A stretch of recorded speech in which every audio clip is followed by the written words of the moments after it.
आज राधाष्टमी का पावन पर्व है।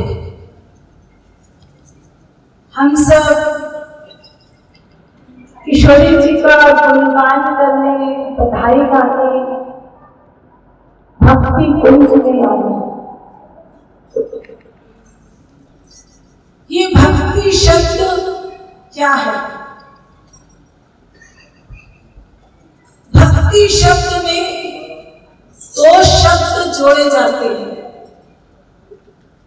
एक सकाम, दूसरा निष्काम। सकाम भक्ति क्या है, निष्काम भक्ति क्या है, इसको आओ यहाँ पर थोड़ा हम लोग समझेंगे। सकाम भक्ति 3 प्रकार की होती है। पहली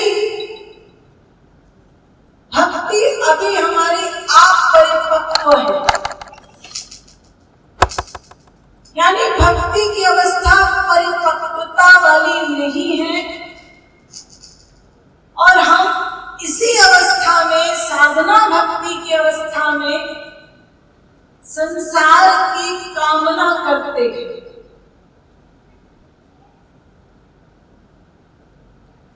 जैसे हम भगवान से धन मांगते हैं, भगवान से प्रतिष्ठा मांगते हैं, भगवान से संसार का कुछ भी सामान मांगते हैं, यानी कामना की भावना से उपासना कर रहे हैं भगवान से कुछ मांगने के लिए। आप सब यहाँ कीर्तन कर रहे हैं, ये कीर्तन साधना भक्ति की क्लास है। इसी साधना भक्ति के क्लास में आप भगवान से कुछ ना कुछ संसार संबंधी वस्तु मांगते हैं। इसको क्या कहते हैं? सकाम भक्ति। हमारे संसार में 5 मिनट 10 मिनट लोग घरों में पूजा पाठ करते हैं, भगवान की फोटो के आगे, मूर्ति के आगे, जबकि हम लोगों को कोई भगवान के विषय का ज्ञान नहीं है, थोड़ा भी ज्ञान नहीं कि भगवान क्या है, उपासना क्या है, उपासना कैसे करनी चाहिए। लेकिन जब हम कुछ कीर्तन, भजन, मंदिर, गुरुद्वारे, मस्जिद, दरगाह कहीं भी जाते हैं, संसारिक कष्टों के कारण, दुखों के कारण वहां से केवल संसार की ही कामना करते हैं। 90% लोग हमारे संसार में ऐसे ही हैं। ये जितने भी लोग हैं सब 0/100। शास्त्र में इनको 1/100 भी नहीं कहता, लेकिन टिके हैं। क्यों टिके हैं? उसका कारण है कि हजारों कामनाएं भगवान के आगे प्रस्तुत की, प्रारब्धवश कोई एक कामना आपकी पूरी हो गई,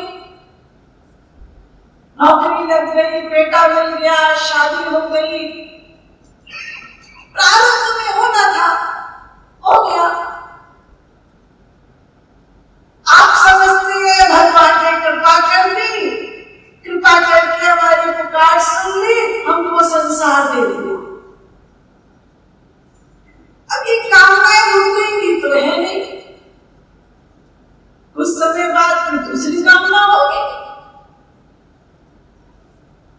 अगर वो कामना पूरी नहीं हुई तो जितनी श्रद्धा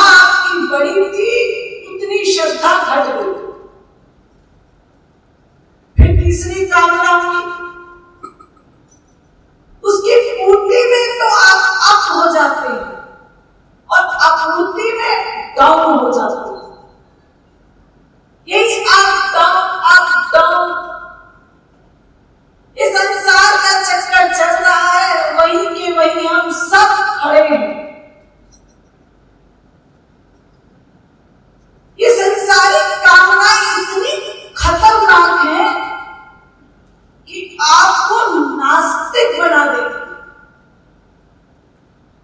क्योंकि आपने अभी कुछ समझा ही नहीं कि संसार में सुख है ही नहीं, और जो आप संसार भगवान से मांगने जा रहे हैं, मांगने की बीमारी अलग मोल ले ली, एहसान अलग ले लिया, और यदि कामनाओं में आनंद, सुख, शांति, पीस मिला भी नहीं। और दूसरी बात, बाई चांस कामना पूरी हो गई वास्तविक, कामना पूरी नहीं हुई नास्तिक। तो संसार की कामना का लक्ष्य लेके भगवान के पास कभी मत आइएगा, ये आपका आधार ही गलत है। स्वप्न में भी भगवान से संसार की कामना नहीं करनी, भक्ति की अवस्था में, साधना की अवस्था में, इसलिए इनको तो निकाल दीजिए, दूसरे सा काम भक्ति लीजिए, यानी भक्ति की परिपक्व अवस्था हो गई, और फिर आप भगवान से संसार मांगोगे। आप महापुरुष बन गए हैं, साधना भक्ति आपने पूरी कर ली, और फिर आपने भगवान से संसार मांगा। आज संसार मांगने से नहीं मिलता, लेकिन परिपक्व अवस्था में संसार मांगने से मिल जाता है। ये भगवान का कानून है कि जो तुम मुझसे मांगोगे मैं तुमको दूंगा। गीता में भगवान श्री कृष्ण ने अर्जुन से कहा, ये यथा मां प्रपद्यन्ते तास तथैव भजामि। जो जिस भावना से मुझे भजता है, मैं उसकी भावना के अनुसार उसको फल देता हूं। इतिहास में भरा पड़ा है, लोगों ने, महापुरुषों ने जो जो मांगा भगवान ने दिया। ध्रुव ने मांगा, द्रौपदी ने मांगा, इन सबको भगवान ने दिया। लेकिन ये महापुरुष हैं, संसार मांग रहे हैं, और वास्तविक महापुरुष हैं। शरीर छोड़ने के बाद ये सभी महापुरुष भगवान के गोलोक जाएंगे। तो ये नंबर 2 के हो गए महापुरुष, जो भगवान की भक्ति पूरी करने के बाद, परिपक्व अवस्था के बाद भगवान से संसार मांगते हैं।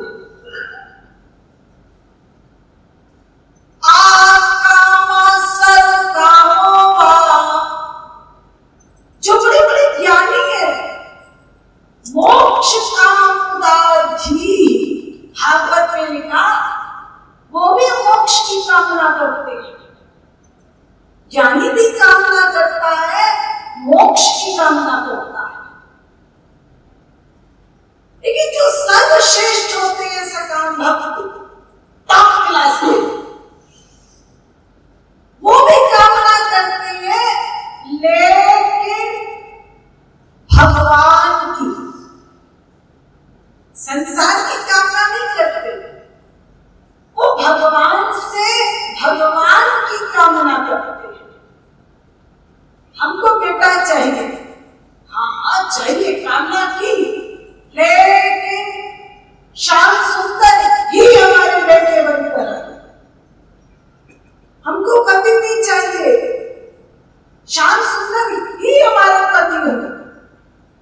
हमें पिता चाहिए, श्याम सुंदर ही हमें पिता के रूप में मिले। कामना सब है, देखने की कामना है कि श्याम सुंदर के दर्शन हो, और श्याम सुंदर की दिव्य वाणी इन कानों से सुनाई दे, श्याम सुंदर की दिव्य गंध ने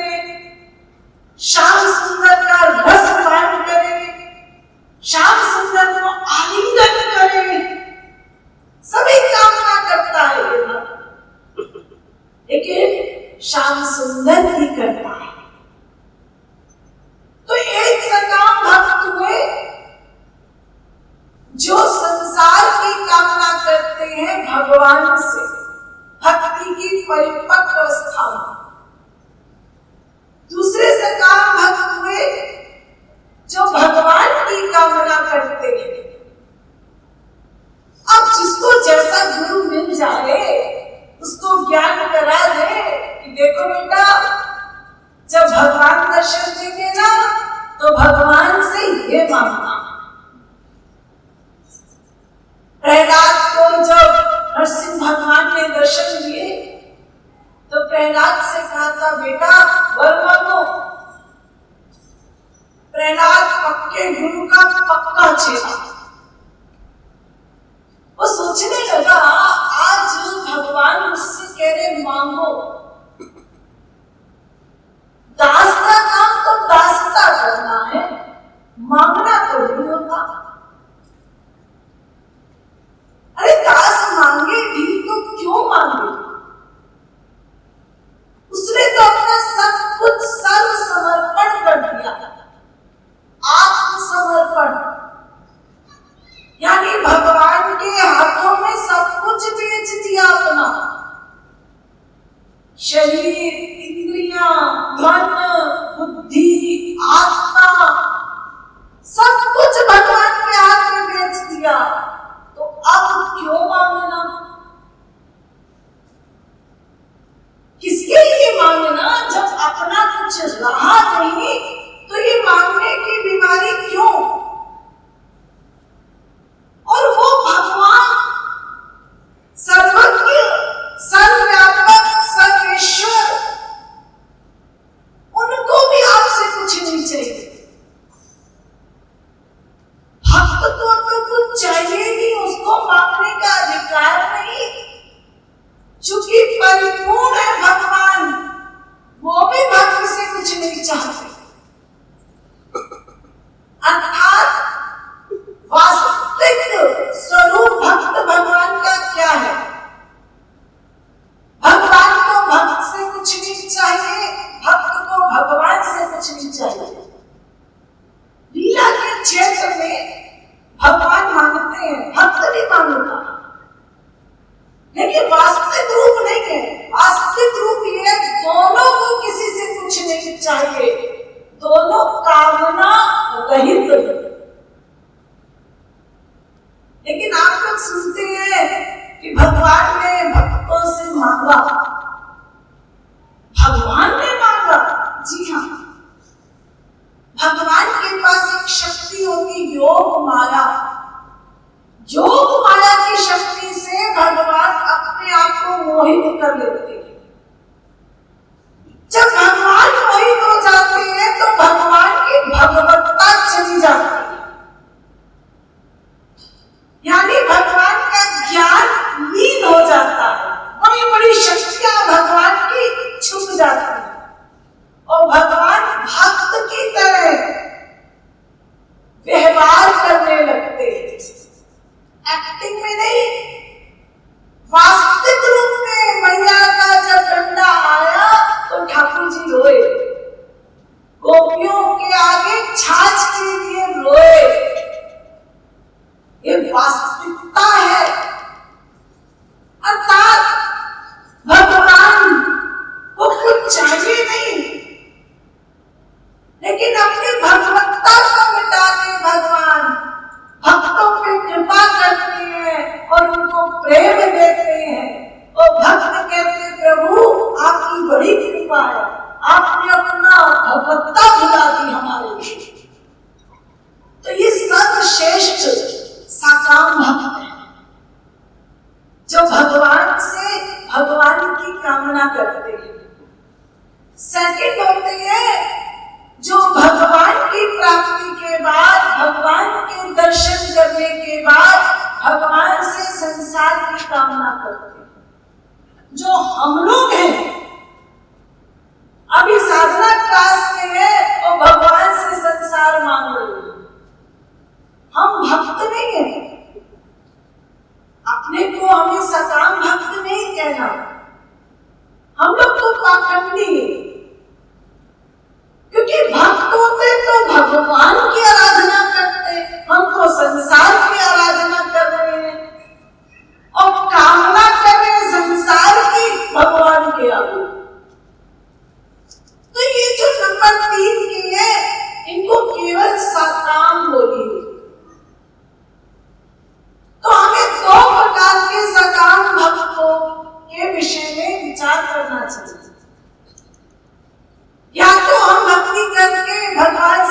कुब्जा सकाम भक्त थी। जब भगवान मथुरा गए थे तो कुब्जा ने कामना की कि ये मुझे पति के रूप में मिले। भगवान ने कुब्जा के कामना को पूर्ण किया। कुब्जा ने ये कामना नहीं की थी कि इंद्र पति के रूप में मिले, वो देवता पति के रूप में मिले। ना ना, श्री कृष्ण ही पति के रूप में मिले। तो ठाकुर जी ने उस कुब्जा को सुंदरी बनाया और पति के रूप में उसके साथ रहे। तो ये तो सकाम भक्ति है, माधुर भाव की साधारण ही गति की। अब इससे ऊंची होती है निष्काम भक्ति। जितनी निष्काम भक्ति वाले महापुरुष हैं, ये सकाम भक्ति की निंदा करते हैं, क्योंकि सकाम भक्ति निम्न श्रेणी की है और निष्काम भक्ति उच्च श्रेणी की। हम लोग यहाँ राधे राधे कर रहे हैं। आपको पता है कौन सी इच्छा लेकर किशोरी जी का गुणगान कर रहे हैं? क्या लक्ष्य है हम लोगों का?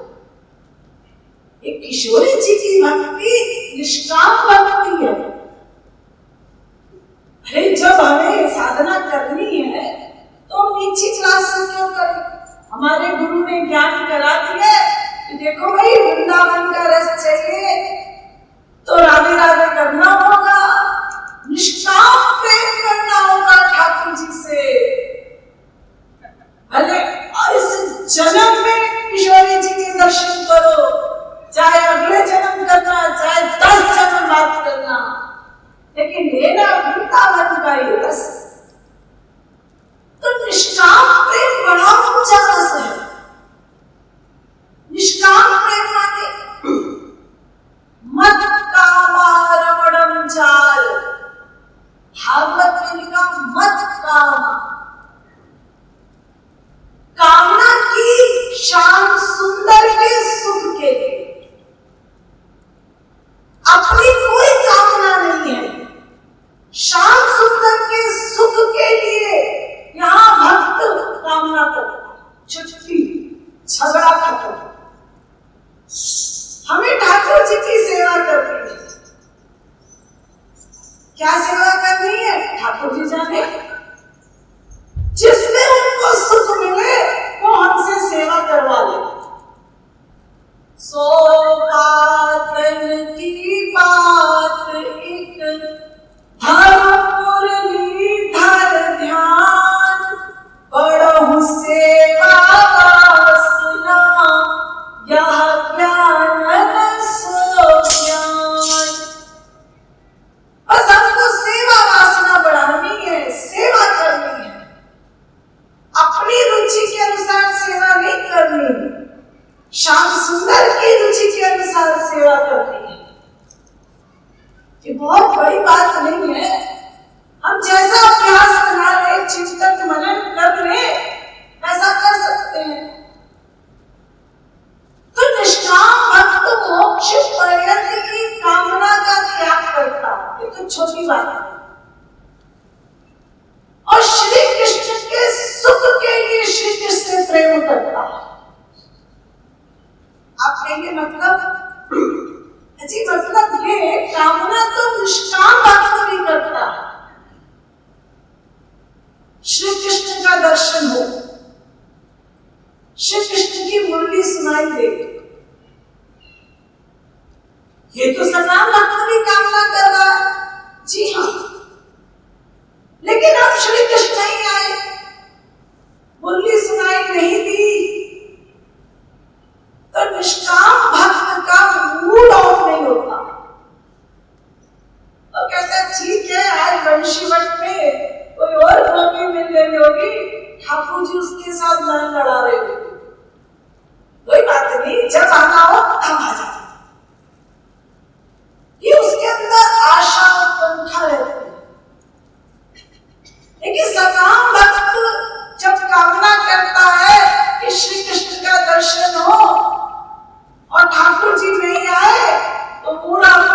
जी अब सवेरे से शाम तक भूखे हैं, इनके पास तो टाइम ही नहीं है हमारे पास आने का। अरे क्या आराधना है ये जी, किसको कह रहे हो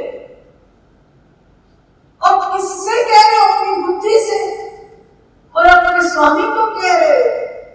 ये तो साधना की अवस्था में दोषारोपण होगा, आपकी साधना बढ़ नहीं सकती। इसे निष्काम भक्त ठाकुर जी के हर स्वरूप में रस का पान करता है। कुछ लोग कहते हैं निष्काम का मतलब कामना रहित। नहीं, यहां ध्यान दीजिएगा।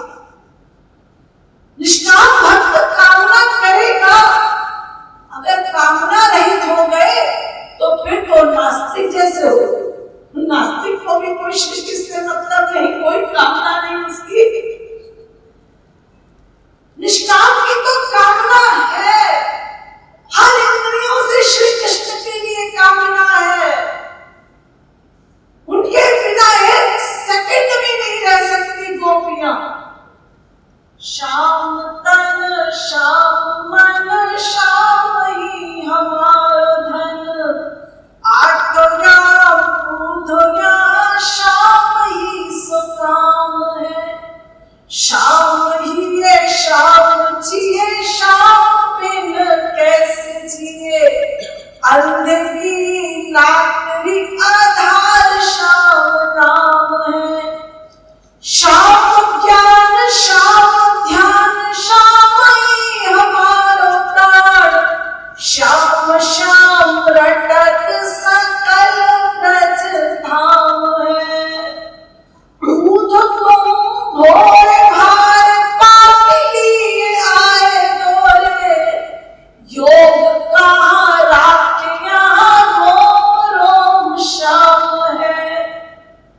ये गोपियों का प्रेम है। लेकिन अगर श्री कृष्ण ना आए तो उद्धव उनको कभी मत कहना कि चले जाओ वृंदावन, हम तो उनके नाम के सहारे जी लेंगे। भागवत में आप लोगों ने पढ़ा होगा, यत्ते सुजात चरणाम्बुरुहं स्थलेषु भीताशनै प्रियदधि महिकर्षेषु। गोपियां कहती है श्री कृष्ण जब हमें विरह बहुत चलाता है तो हम अपने विरह अग्नि को शांत करने के लिए आपके श्री चरणों के निचले हिस्से को अपने वृक्ष स्थल में बड़े धीरे से लगाती है। भीताशनै, बहुत धीरे से लगाते हैं कि कहीं आपके कोमल श्री चरणों में हमारे स्तन छुप न जाए। सोचिए, नहीं सोच सकते हम लोग मायाबद्ध जीव हैं। इस प्रेम की क्लास को हम समझ ही नहीं सकते। संसार में स्त्री पति माँ बेटा प्यार करते हैं। अरे आपका 1 साल का बच्चा 5 दिन खो जाए, जब वो बच्चा मिलता है तो माँ जोर से चिल्ला लेती है। कितना कोमल होता है बच्चा। बच्चा माँ की उस आलिंगन में घबरा जाता है, सांस रुक जाती है, लेकिन माँ को सुख मिल रहा। माँ अपने सुख का उस समय ध्यान रखती है। और जो आनंद कर रहे श्री कृष्ण, जिनके रोम रोम से आनंद बह रहा है, वो श्री कृष्ण को जब गोपियां चरण स्पर्श करती है तो अपने आनंद का ध्यान नहीं रखती, श्री कृष्ण के आनंद का ध्यान रखती। यानी अपने आनंद से विरक्त होकर केवल श्री कृष्ण के आनंद की इच्छा, ये निष्काम प्रेम है। ये ब्रज गोपियां निष्काम प्रेमी है। आप लोगों ने सुना होगा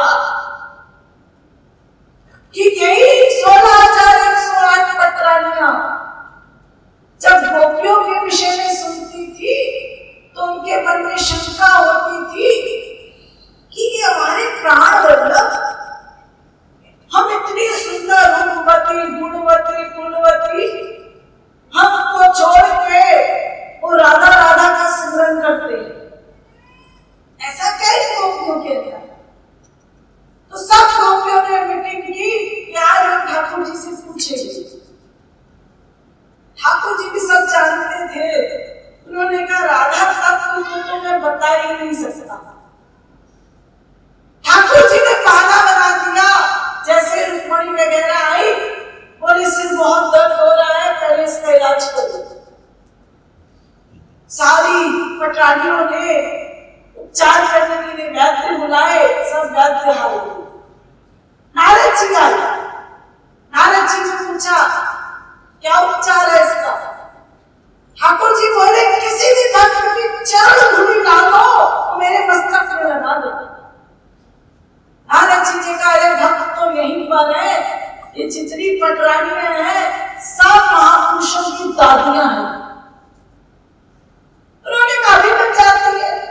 रुक्मणी जी से कहा, रुक्मणी जी ने कहा नारद जी क्या हो गया आपको? संसार में कोई स्त्री अपने पति को अपनी चरण धूलि नहीं दे सकती। नारद जी ने कहा बात तो ठीक है। फिर ठाकुर जी से पूछा भाई ये चरण धूलि कहाँ मिलेगी आपकी? और हंसने लगे, अरे चरण धूलि तो केवल ब्रज में मिलती है।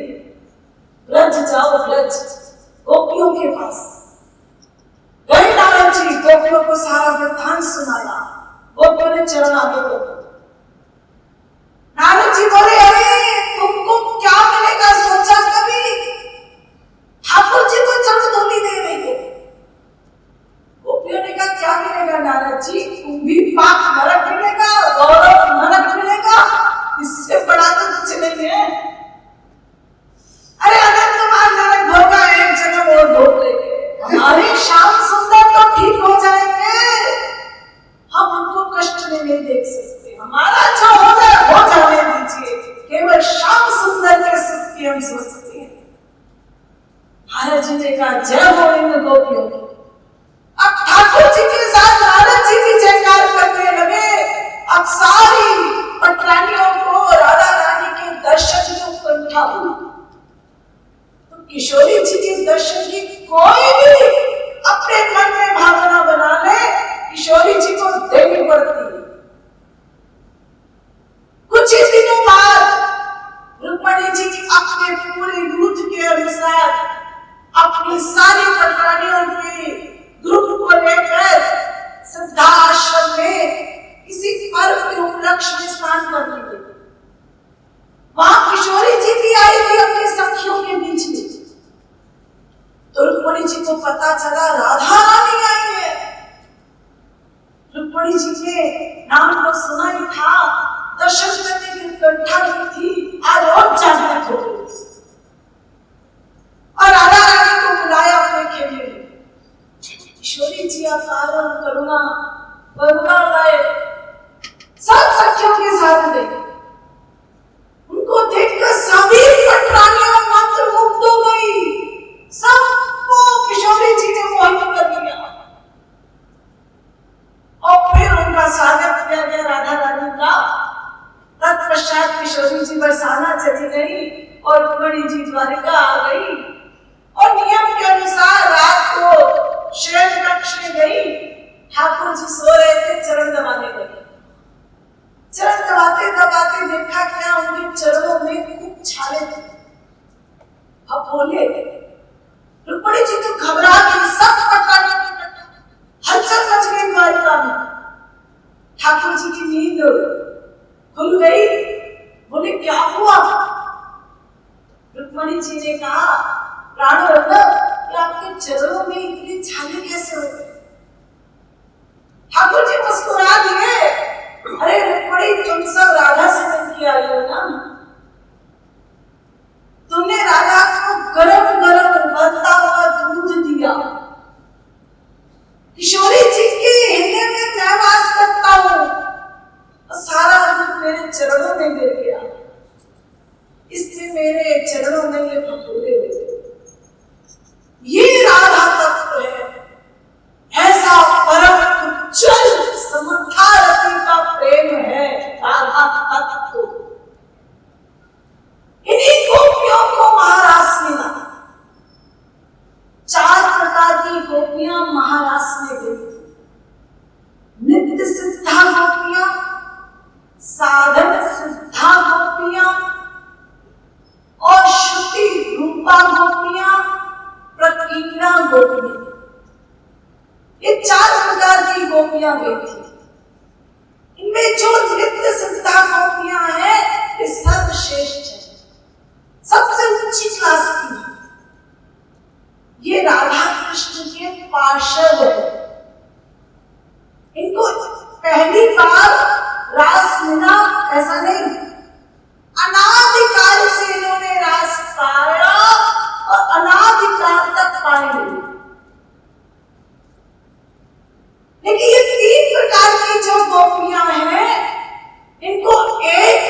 प्रकार की होती है जो महाराज की तरफ जाती है। एक होती है रागात्मिका भक्ति, दूसरी होती है रागानुगा भक्ति। रागात्मिका भक्ति ये होती है ललिता, विशाखा, अष्टमा सखियां।